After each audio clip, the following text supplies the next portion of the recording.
tayo dun sa switch na in-upload ko nung nakaraang 2 taon, 2 years ago. May magtatanong kasi kung buhay pa ba yung mga switch na nilagay ko. Actually, didagdagan ko pa nga. Kasi dun sa video, ito, mga tugang lang yun eh.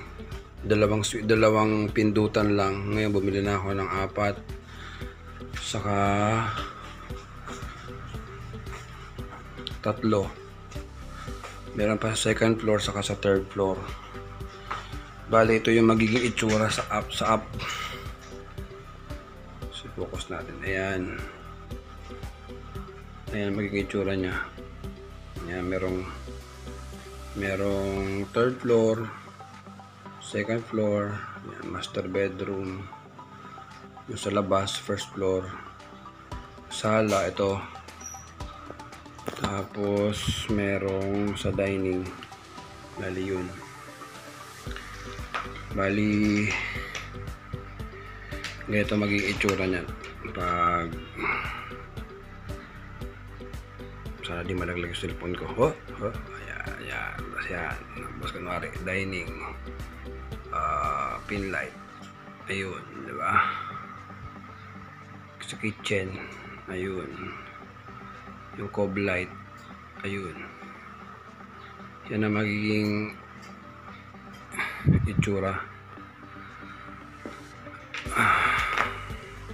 Tapos yung dalawang tugang na nilagay ko noon, yung nasa video, hanggang ngayon buhay pa. Nilagay ko yung nasa labas. Ito na yun. Ayan.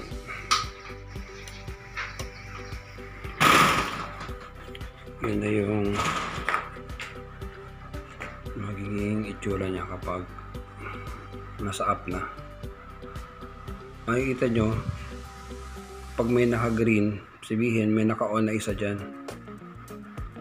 Kaya pag nakaganyan, naka-gray, sabihin patay yan, walang naka-on dyan. Wala naka-on.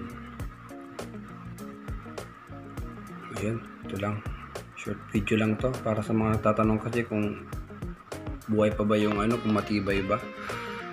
Tingin ko matibay naman kasi 2 years ago, buhay pa rin naman yung tugang na nilagay ko.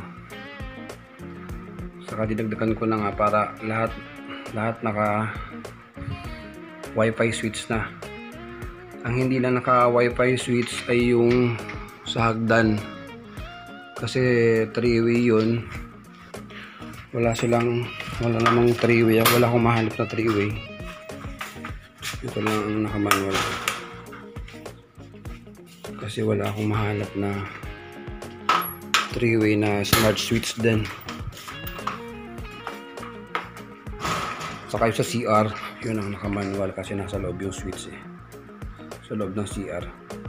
Hindi pwede na gamitin doon ni smart kasi baka masira agad kasi nagmo-moist sa loob ng CR. Okay, thank you.